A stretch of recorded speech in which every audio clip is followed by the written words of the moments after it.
തൂണിൽ ഓരോ ശില്പം വരും. യക്ഷിയോ നർത്തകിയോ എന്തെങ്കിലും. നന്നായിരിക്കില്ലേ? അഷ്ടലക്ഷ്മിയാവും നല്ലത്. സൗകര്യത്തിന് 8 തൂണുകളുണ്ടല്ലോ. അഷ്ടനായികമാരും ആവാം.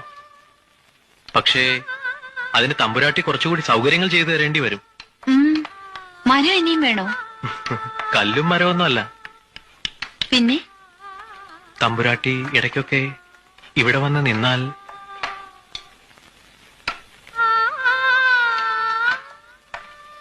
ഞാൻ എഴുതിയ ചിത്രങ്ങളിൽ ഒരു മഹാലക്ഷ്മിയുണ്ട്. വേണമെങ്കിൽ കാണിച്ചു തരാം. കാണാം. ചിത്രമെഴുത്തും ഉണ്ടെന്നറിയാം. ഈ മുഖം കുത്തുന്നതാവും എളുപ്പം. ആരുടെ മായ മോഹ